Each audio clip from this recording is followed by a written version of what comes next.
que quelque part, le changement devrait venir du comportement de chacun, en fait.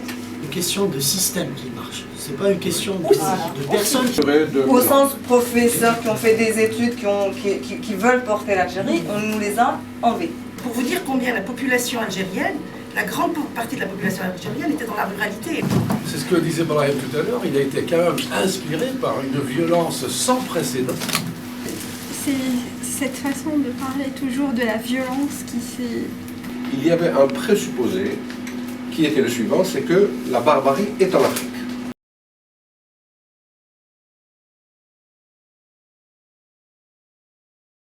Et le caméléon albinos, pour moi, c'est la figure de l'Algérien. Les Algériens sont un peu partout dans le monde. Hein. Ils voyagent, ils sortent quand ils peuvent, dès qu'ils peuvent.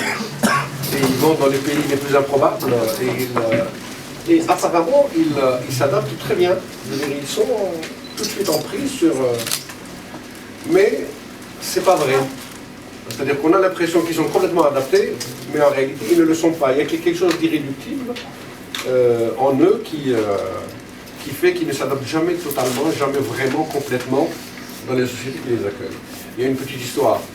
Une amie qui travaille à la mairie de Bordeaux. Une amie algéroise. Et puis, la mairie de Bordeaux avait décidé d'envoyer une délégation en Finlande. Une quinzaine de personnes. Et donc ils vont en Finlande discuter avec une mairie de Finlande, je pense. Et le soir, ils sont invités à un beau dîner, un dîner de gala, etc. Et là, ils sont servis par quelqu'un vraiment bien, très droit, mais il ne parle ni l'anglais, il ne parle que le finlandais. Ça, c'était ennuyeux. Ils essayent de se faire expliquer de lui, et bien il n'y a rien à faire. Ils ne comprenaient rien. Et à un moment, la copine algérienne apparaît elle-même.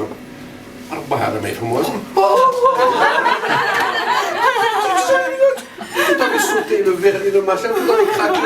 Le papillon, le machin, il ne sentait plus, il s'est mis à genoux, il l'a embrassé sur le front. Tu vas, je peux te donner un message pour ma mère.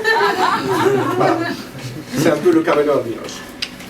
Ça fait 3 jours que l'eau ruisselle sur tout le pays. À Oran, elle masque les ornières de la rue Cavaignac. À Alger, elle transforme en torrent la rampe vallée qui descend vers le lycée Bugeaud. Elle noie la caserne Pélissier, transforme les tournants de la rue Rovigo en une gigantesque cascade d'où émergent de temps à autre de fantomatiques automobiles. À l'est, les villages de Saint-Arnaud et Montagnac sont des îles dans la brume. Il pleut sur l'Oarsenis, il pleut sur le Dahra, il pleut sur le Grand Atlas, sur le Djurdjura. Elle tombe l'eau lustrale de mon enfance. Elle lave la terre du sang et des larmes dont elle s'est gorgée jusqu'à l'épuisement. Il pleut sur Rovigo, sur Bugeaud, sur Montagnac, sur Pélissier, sur Cavaignac, sur Saint-Arnaud. Plaise à Dieu qu'il pleuve jusqu'à l'effacement de ces noms maudits de la terre d'Algérie.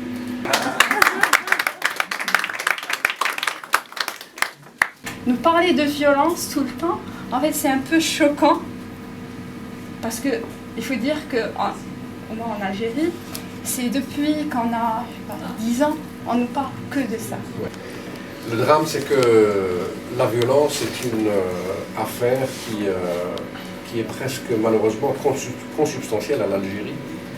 Et que la preuve, c'est qu'elle a continué après, n'est-ce pas? Et elle ne s'est toujours pas arrêtée. Et il faut quand même en identifier les germes. Cela dit, pour te rassurer, Amel, et pour que tu gardes ton envie de lire ce livre, il n'est pas question que de violence. Il y a des passages d'une grande douceur. Vous savez, je raconte dans ce livre l'histoire, des petites histoires à l'algérienne. L'histoire d'un professeur de sociologie qui travaille en France, un Français, Alain Mahé, il s'appelle, pour ceux qui le connaissent.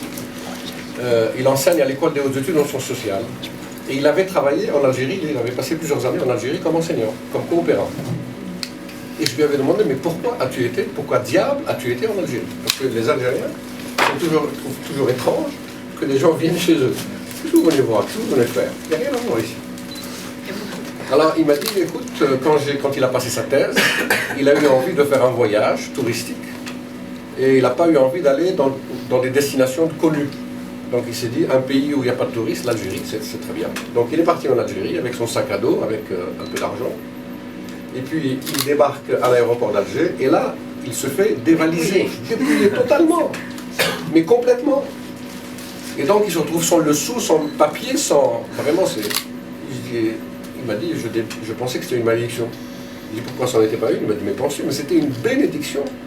Parce que je suis resté 2 mois en Algérie, je n'ai jamais sauté un repas, je n'ai jamais couché dehors, et j'ai ramené des cadeaux pour ma famille. Et donc, si j'avais gardé mon argent, mon machin, etc., il aurait été dans les hôtels, à la plage, les machins, il n'aurait pas découvert cette Algérie-là. Et il a été séduit, et c'est ça qui lui a... Donc, il y a cet aspect. L'Algérien est complexe. C'est vrai qu'il y a toujours l'équation entre le couteau n'est-ce pas, et la collade, quoi. Parce qu'il y avait des bienfaits de la colonisation pour une petite partie de la population, notamment la population européenne. Pour tous les autres, c'est invraisemblable. C'est invraisemblable. Et je trouve que ce livre a le mérite d'avoir introduit l'humour, mais également ce que c'était que la colonisation. Et tiens, je vais vous dire, moi je suis arrivé en France à l'indépendance de l'Algérie, en colonie de vacances. Je suis venu faire une colonie de vacances en 1962, et je voudrais me lever un peu pour vous dire ce qu'on m'a... Puisqu'on parle de ces choses-là, voilà la chanson que m'a appris un moniteur de l'éducation populaire en France en 1962. Puisque quand on arrive gamin, j'avais 13 ans à l'indépendance, on nous a demandé de choisir les ateliers où on passe un mois, et moi comme j'aime chanter, j'ai dit moi je voudrais aller dans les chansons. Donc ils m'ont mis dans les chansons, voilà ce que m'a raconté Serge, quelqu'un qui sortait directement de la colonisation, je ne sais pas ce qu'il faisait pendant la colonisation, en tout cas il nous a appris la chanson suivante.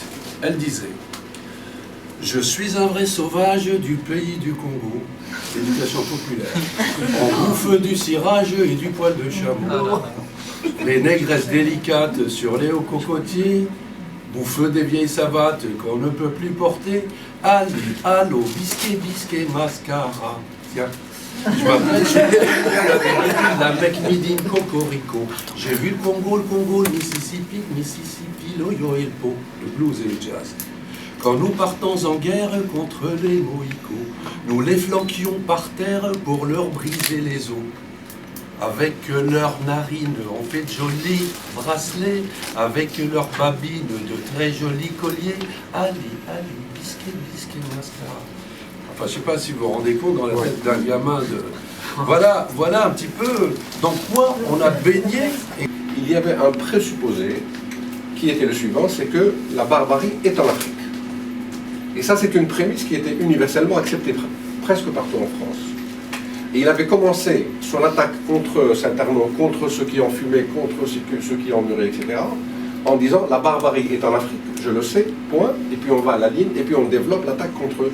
C'est-à-dire que l'attitude de ces gens n'était pas de nature à remettre en cause la prééminence ou le caractère civilisé de ceux qui venaient investir. En face, il y avait des combattants, bien sûr. Quelquefois, les combats étaient cruels. Mais ces combattants-là se comportaient de manière beaucoup moins cruelle que les combattants, que les soldats français qui venaient coloniser le pays. Même le maréchal de Saint-Arnaud a été obligé de l'accepter. Et il dit même, on lui rapporte l'anecdote suivante, c'est l'émir Abdelkader, qui était, vous savez, le principal opposant à l'établissement de la colonisation en Algérie, qui avait des prisonniers français. Et puis il a été cerné de toutes parts par les troupes, et puis les vivres sont venus à manquer. Ça arrive ça dans les guerres, et à l'époque, quand on avait des prisonniers et qu'on manquait de vivres, eh bien on tuait les prisonniers, sans entreprendre de procès. Et Abdelkader, lui, les a libérés. Il a dit, je ne peux plus vous nourrir, donc je vous libère. Et donc ces soldats sont repartis vers le maréchal de Saint-Arnaud, ils lui ont raconté qu'ils avaient été libérés par l'émir Abdelkader. Il a dit, comment il vous a libérés? C'est vraiment curieux pour un barbare, parce que lui ne libérait personne.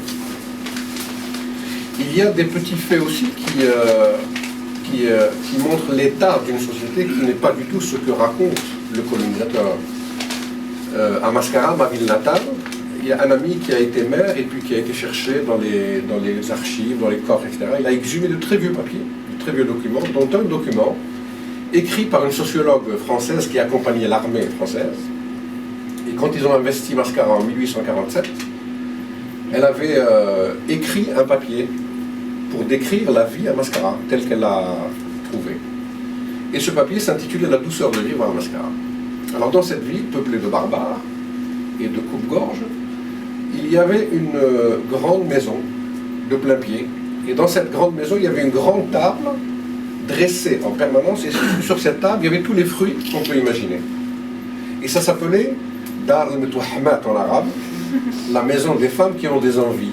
Quand une femme enceinte avait une envie, souvent c'est des envies de fruits, eh bien elle allait dans cette maison, elle se servait, puis elle repartait chez elle sans autre forme de procès. C'est pas un état de barbarie extraordinaire.